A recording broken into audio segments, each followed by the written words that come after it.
Step on up here. We have a nice scenic view. A beautiful day for the apocalypse. It is. It certainly is.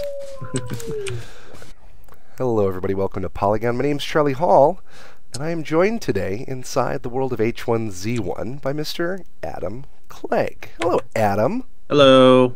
My name is Adam Clegg. I work on H1Z1 as a senior game designer. Adam has been nice enough to come on into the H1Z1 world with me and kind of show me how things have progressed in this early access game since you guys went live, going on 2 months now?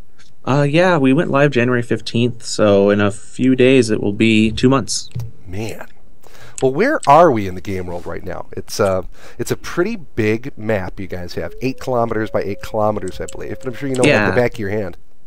I'm sorry? I'm sure you know it like the back of your hand. Yeah, definitely, yes. I actually mainly do world and level design on the H1Z1 team, so I have the advantage of knowing exactly where I am at all times. Currently, we are on the south side of the map, and if we run north, we will hit the middle highway that takes us into Pleasant Valley, which is kind of far away. But we can probably loot this first area to get some stuff to see what we want to do after that. I think that's a great idea. Let's give it a whirl. All right. After you, sir. Okay. We are on a live server, so at any given time there could be a guy that just wants to, shoot us in the face. We'll see how it goes. Or say hello in other hospitable ways. Yeah, or they might be very nice. There's many ways to greet each other here in the world of H1Z1. One of the things that I thought was really, really gorgeous about H1Z1 was the world design. And one of the things that stood out to me was just kind of these interior urban kind of spaces that you've created. It seemed so different from some of the other interior spaces that I've inhabited in worlds like Chernarus and other kind of post-apocalyptic worlds that people have been familiar with. What can you guys tell me about sort of your design ethic and design goals for creating these types of interior spaces? So we noticed that as well. I would be running around a world in another survival game, and I would go inside an area and it wouldn't feel like anyone lived there or anything happened there. It was just kind of like an empty shell in some places. And so we kind of got together as a team and said, well, let's kind of make this place feel and look like a real world. Like this gas station here. This is a very early art asset, very alpha textures and stuff like that. But, what would the gas station actually look like when you go inside? And we said, okay, well, there's, places where people put stuff on shelves, and there's places where there's drinks, and there's a cashier, and we kind of just started with that, and we're like, okay, well, if it's apocalypse, there's trash on the ground, and something actually happened here during the apocalypse. If something went down, and we kind of took that approach with all of our buildings. Very rarely do you ever see something in our world where there's just nothing inside. But if there is, it's usually just because it's just being worked on at that moment. Well, yeah, so like, there you go. Basically like this is a restaurant. Right. What would things in a restaurant be if this was just like a small cooking area for a small business owner who wants to live the American dream? Needs a couple freezers, a couple things, a stove to cook on, a sink, a couple microwaves. The simple life. Right, but if I stop and I look, and I start to look at like the proportions of things, right? It looks like these ceilings are a lot taller than they would be in real life, that the furniture is just a little bit smaller than it would be in real life. Like, what are some of the subtle kind of design choices that you guys had to make this feel so big? So, like when you walk through this door right here, right? Right. Sometimes it feels really, really constricted in third person when you want to walk through an actual space that's actually how a door is in real life. So sometimes you have to make things just a little bit larger just so the camera doesn't feel like it's always snapping all over the place. Okay. So it's like little things like that where you make little decisions. All right. So then you were talking a little bit before we get interrupted there about the player housing, and that player housing is persistent. That actually, on each server, the stuff that you build sticks around from session to session. Oh my gosh, the roof is full of them as well. They put them up on the roof. Somebody got up a way to get up there. Look at that. That's pretty creative. So yeah, it is a persistent server. So if our server would suddenly just go down right now for a patch or an update or maintenance, it would come back up. And not only would all of this stuff still be here, but like if I opened that door on that house, that door would still be open. Oh wow, it's that detailed. It's that, yeah, it's up to that level of detail where it's truly persistent, and all the things that you place in all the containers. Like if I had that gun that I have, if I put this gun in the refrigerator in that restaurant, right, it would still stay there. That's great. Yeah. So you mentioned before we started recording here, I'm not sure when this video is going to go live, but it's Wednesday when we're recording, and it sounds like it was Patch Wednesday there. Patch Wednesday, yeah.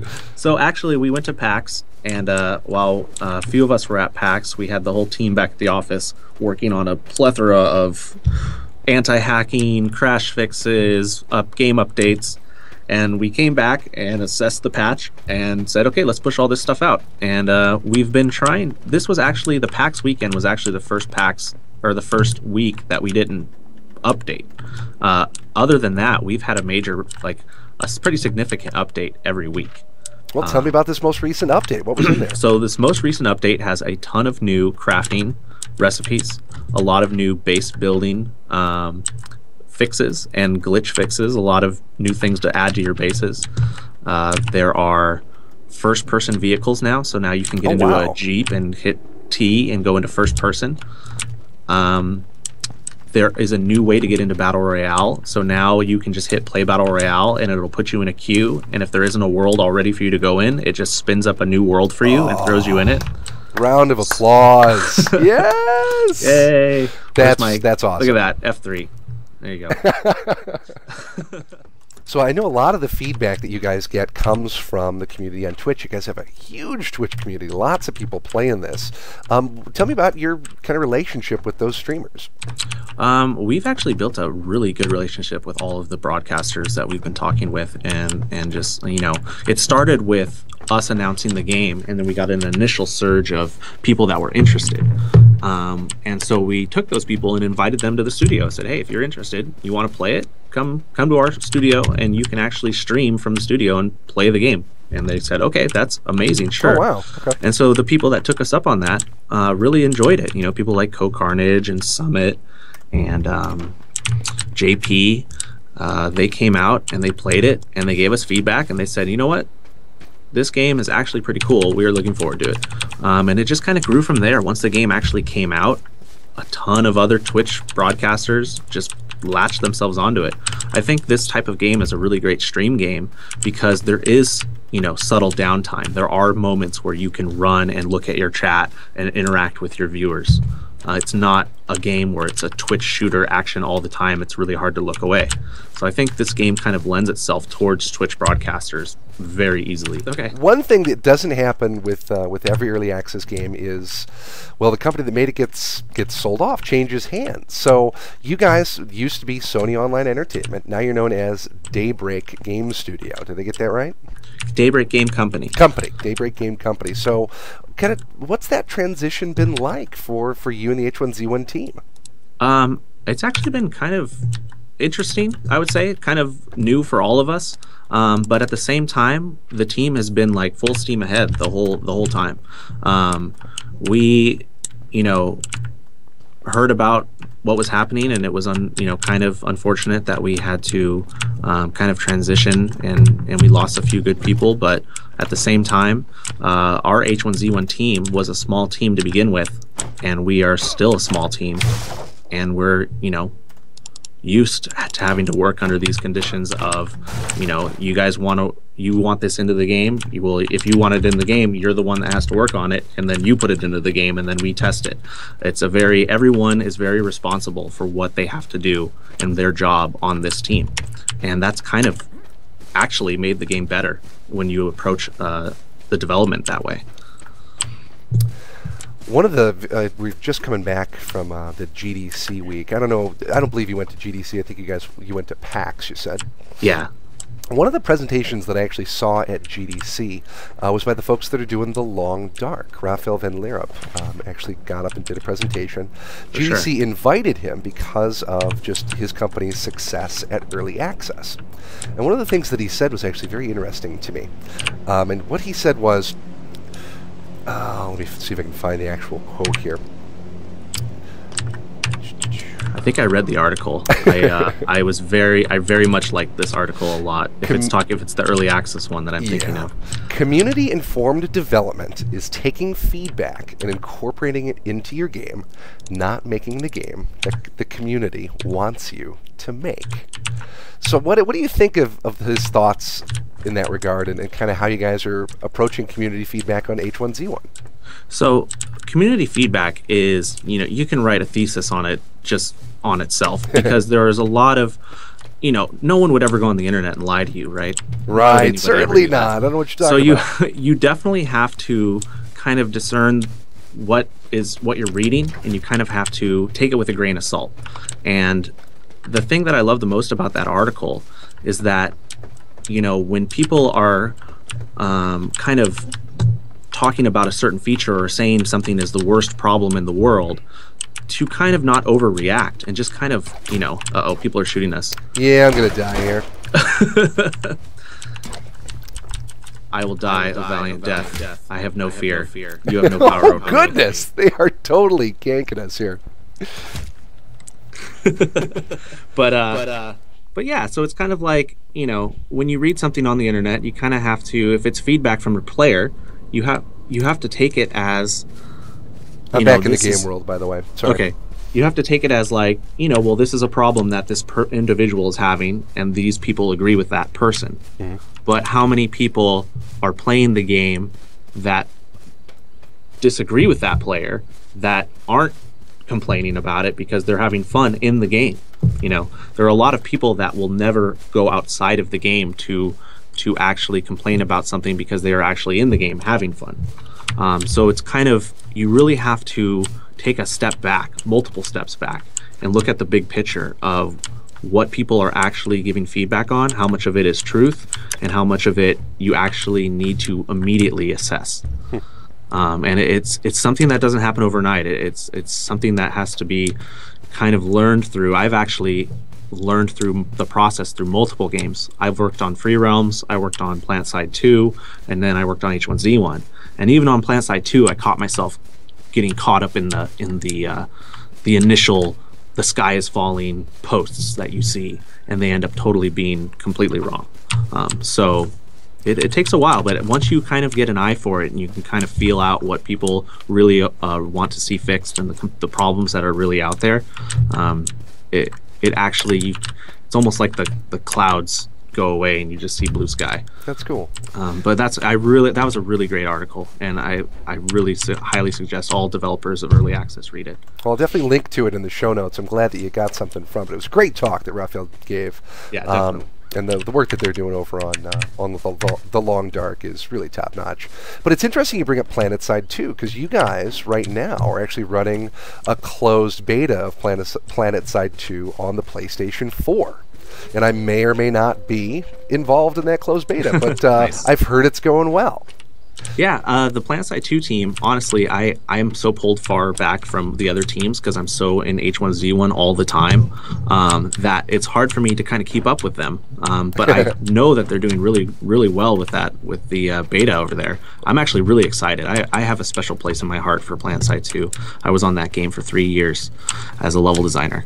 Well, it's a bunch of fun. I gotta agree with you. I like a lot of combined arms play. I do a lot of Arma, and having an experience like that on the PlayStation is very exciting for me. It's a lot of console players are gonna have their eyes opened of what truly massive first-person shooter really is.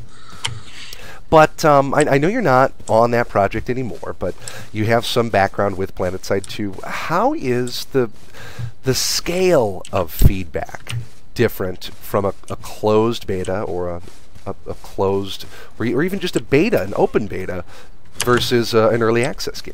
So that game is a lot different because it's also free to play initially. Mm-hmm. So you get a swarm of people and feedback at the first day. I mean, it's just like crazy. And your guys' churches are creepy as heck. Yeah. I just want to make you aware and this of is that. actually a new sound cue that just happened. Yeah, I like that. It jumped right on as soon as we came in. Anyway, our audio guys have been adding little sound cues around the world, and it's kind of cool to hear as you go into each little area. But yeah, the feedback that we would get on Planetside 2 is all over the place, just from the nature of it being free to play. You would just someone's yelling at us to come out there and fight like a man. We're actually just tourists. If you could refrain from killing us, I'd appreciate it. Fresh spawn. Expedia told us that this was a great church to visit. Do you know where the hostel is? Okay, we'll leave. This away. You were saying?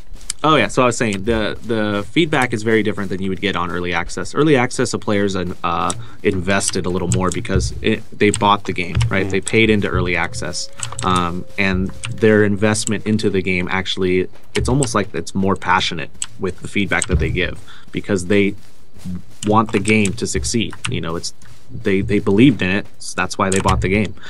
So the feedback that we get from them almost feels like it just has a different tone to it altogether. At least I've noticed, anyways. Gotcha. Now, you mentioned that there were a few changes that were done to Battle Royale. I think that Battle Royale mode is just one of the highlights of gaming for me so far this year. Nice. It is so hard. It is so filled with drama. It is so adrenaline pumping. Like literally in the first few sessions. Oh hey dude. In the first few sessions that I was playing okay guys, I want to tell you this because I'm happy. I just managed to make the game windowed full screen. Get nice. out. Congratulations. Yeah, like, we're it's been the most stressful thing for me, but yeah, I'm just happy by it. It's the little things, right? Yeah. I heard that. I don't know. I heard this hearsay, but I heard that from one of the developers that they're adding Windows borderless in settings soon, so you can just like hit a checkbox. I don't know. Someone told me that. If you just fiddle with the options and like your config and stuff in the files, you can actually make it so it's windowed full screen. Oh yeah, that's sweet. Yeah, so basically they're probably just going to take that and just add it to the UI as a checkbox. So look out for that. Happy trails, sir. Just spawned? Yeah, we're just tourists walking around trying to figure out the land. Do you know each other? In a past life, yes. How long have you been playing this game for? I just installed it, but I watch Summit play it all the time, and he's like my favorite streamer. So I wanted to check the game out.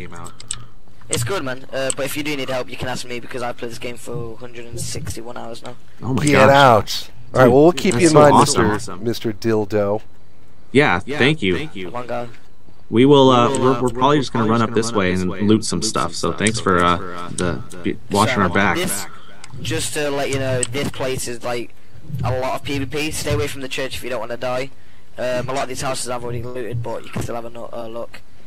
But, okay, cool. We'll probably run into the woods then, dude. Thanks for the advice. It's cool, man. Also, pistols are really common in like general shops and bullets as well. So if you're ever trying to find a gun, the gas stations and stuff are just like probably the best places to go. But have fun, man. Right on. All right. Take care. And you, man. That's the nicest man I've met in any nice zombie apocalypse situation ever. Yeah. I wish really we had more time to meet Mr. Dildo. He's just trying to have fun. That's great. I love it. You were saying though about Battle Royale. I'm just really a big fan of the mode. What kind of changes have come in this recent patch? So Battle Royale has been so much fun for us back at the studio. Just watching it grow. We actually brought in Player Unknown, who made the Arma 3 Battle Royale, and licensed basically his game for our game, and he was totally on board with it, and he loves the dev team, and he was all about it. So we're like, great, let's do it. And as soon as we launched it, I mean, we just knew instantly that it was going to be such a fun game.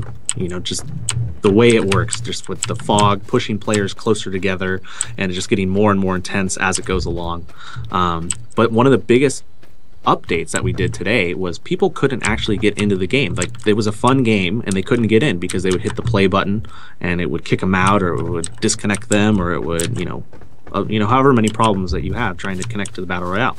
Well, today we patched and fixed basically all of it. All you do is you hit play Battle Royale. If it doesn't immediately throw you into a game, it puts you in a queue, which then spins up a world for you to actually go into, and then you're into a game. So you literally only have to hit play Battle Royale, and then you will get into a game. That's great. That's great. Yeah. Hey, it looks like we got an airdrop coming in. Nice. Speaking of airdrops and getting punched in the head. As you get punched in the head from some random person who just...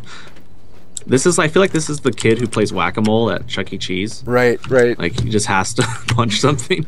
We're good, thanks. That's all right. We gave it church. So what's going on with airdrops? So right now we've actually found out. So initially our airdrops were set to only drop if there's 120 players on the server. Okay. I'm going to head off into the woods here. Yeah, let's head off into the woods. Takes us. What we're finding now is that there are a lot of medium pop servers that never hit 120 players, or they rarely hit 120 players, and they want to call in airdrops, but they can't. Weird. Okay. Yeah, but that was intentional because we wanted to make sure every airdrop that dropped was highly contested. Sure. Because we don't want players on low pop servers just calling in airdrops and just, that's defeats the whole purpose of the airdrop. So we're looking at different ways on how we can make them better or call them in differently for low and medium pop servers. Some of the things that we were talking about are, let's say on a low pop server, you can call in an airdrop, but it only drops very basic goods, something that a normal player, if they just ran through these houses like we are now, would find. Whereas if you called in an airdrop on a full max 200 player server, maybe it calls in 3 at a time and drops 40 zombies, and it's just this crazy like mini event. So we're talking about different ways on how we can kind of make airdrops better, because our first pass is literally our first pass. Sure. We're just kind of seeing how they work. So we're finding that there's a lot of things we can do with them. As we've killed this zombie, there's a lot of things we can do with airdrops, such as drop. God, his eyes are glowing. I never noticed that before. Unsettling. Such as drop like 50 zombies or things like that. Well, so help me through the thought process here, though, because a lot of there was some controversy early on when this game came out that the airdrops are kind of a pay-to-win feature. But that's not really what I'm asking you about, right? What I'm asking you is, okay, I'm your paying customer. I've given you X number of dollars or cents to buy an airdrop ticket. Give me my airdrop. Like, give me this thing that I bought. Why make it something that I have to fight over? So the theory behind that initial question is there's a lot to it. So if we wanted somebody to just buy something and then they immediately get the goods on their character, like a normal transaction of like, I want these chips, I pay you $1 for these chips, give me the chips immediately, that would be definitely perceived as pay to win. And so we wanted to have something in our game that was a fun server event without it being this thing of somebody buys it, they immediately get it on their person in their inventory. It was something that had to be fought over. So you're not actually buying the things that are in the airdrop. You're buying the server event and you're kind of creating chaos on the server. That's basically what you're buying. So that's the things that we have to improve with the airdrops to make it so when people want a server event to happen or some crazy chaos to happen on their server, then they can buy the airdrop. Huh? Oh my goodness, I found a tarp. All right, this is like the first tarp I've found in quite some time. I got a healthy amount of loot here. Why don't we go see what we can craft? Okay, sounds good. All right, I got some scrap metal, tarp, a couple of blackberries, 2 flares, and a few pieces of wood. Okay, so with the scrap metal and the wood, right, actually opens up a lot. Right. Discover the scrap metal, discover the wood. If you actually put in the wood stick and the scrap metal and discover that, you can get a makeshift hatchet. There we go. So craft the makeshift hatchet and then chop this tree down over here. Done. Because from the tree you get wood logs, and then with wood logs you get wood planks, and that opens up a bunch more stuff to craft along with the metal scraps. So here, let's see if we can chop this big tree down over here. There we go. Might take a little bit longer because it is a big tree, but it looks cooler when it falls down. Number, come on, 4. And I really appreciate the way that you go about chopping down trees here. It's not like action menu, select chop down tree. It's like, no, you go chop that tree down, dude. Yeah. You hit it with your axe. We don't even like the stuff we have now where it's like right click, eat. You know what I mean? Like we want to eventually get to where it's super immersive, where it's like you're actually opening the can with an animation, you're eating it with an animation. All of the stuff that's in there now that's basically right-click and you do something is pretty much stubbed in because of alpha. Oh, geez, it landed on the house. My goodness. So there's wood logs on the ground here. All right. You pick them up. If you craft a satchel, then you can, it'll actually go on your back, and it'll be this little satchel on your back. Speaking of that, we actually are very, very close. I would say even maybe by the time this video comes out, we'll have the weapons on the back of the character. Oh, very cool. If you have a pistol, a shotgun, or an assault rifle, it'll actually show on your back, which changes a ton of the dynamic of people trusting each other. You know, same with the wooden bow, of running up to somebody who says they don't have anything, and they're just lying to you because they actually have a shotgun, and they just whip it out of nowhere and shoot you with the shotgun. So now you will actually be able to see it on their back. Satchel is now full of wood. All right, what do you want to do next? All right, so now you can actually make wood planks from the wood logs. Because if you go to your crafting menu, make some wood planks, there you go. and then discover the wood planks with the wood sticks. Do you still have a wood stick? And it should create basic shack. Wood plank, wood stick, discover, basic shack door. And then do that again, and it should do the shack. Awesome. So this whole crafting system, essentially, each time you go to a new server, or sometimes on servers start a new life, you have to kind of rediscover all of these different crafting recipes. I imagine then that there's going to be some surprising things at kind of the upper tier of the crafting menus that players really haven't seen yet.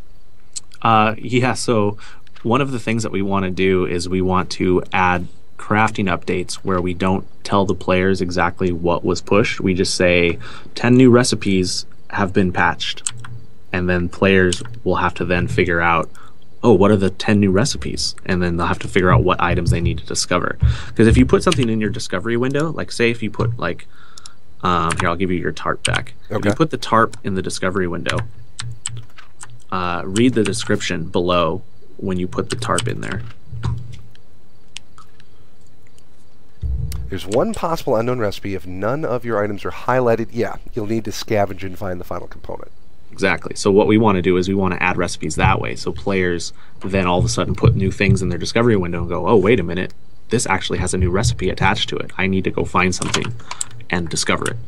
Now we know players are just going to add it to wikis and immediately solve it, right? But it at least involves some community interaction in doing that, and there are still a ton of players that don't do that. They will just try to do it themselves.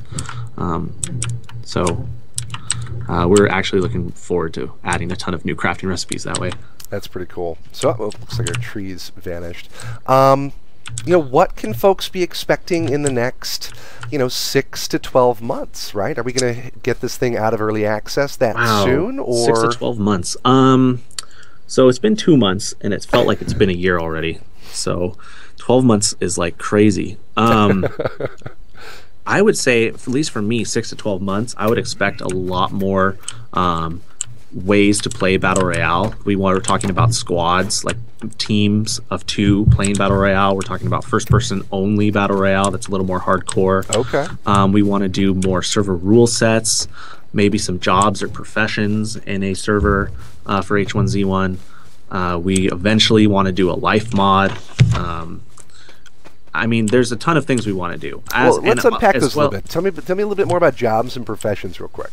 So the things that we've been talking internally is we have a roadmap, right? And our roadmap internally is a wish list of anybody who was on the team thinks this idea is cool, they put it up there. And then the team kind of takes that wish list and goes, all right, so what things do we actually want to do? These things. All right, let's put that on our roadmap, which is actually coming out in a couple weeks, that we're going to publish to the players. And then the players see the roadmap, and then they actually give us feedback and kind of upvote, downvote the things that they want to see first. So let's say we have a professions server where you can be a medic or a policeman and an engineer. I'm just naming stuff off the top of my head. And we put that on our roadmap for the players to see. and they see that it takes 6 months of development to do. Well, when they kind of upvote, downvote that, they know already, well, if we want this to be worked on, then we know that we can't really expect it for this amount of time. But at least we know that they're working on it internally. It's not just a idea that they have. So that's kind of our take on how we're going to do development in the future, especially in the next, 3 to 12 months. Okay. But yeah, but for right now, it's just ideas on a whiteboard. But the roadmap's going to take those ideas and tell the players that they at least know that we're working on them actively. Well, Adam, I really appreciate you taking the time and coming out and putting yourself at risk along with me here on the multiplayer server. I've had a bunch of fun. No problem at all. I learned a lot, and maybe we can do this again sometime in the next couple of months. I wish you guys a lot of luck. For sure. Maybe we could play Team Battle Royale when we get that up and running eventually. That would be pretty awesome. You let me know as soon as that's You need up. to practice, though, because I need to practice, too. We both need to get a lot better, because right now I wouldn't last more than, 20 deaths before I would be the 21st death of Battle Royale.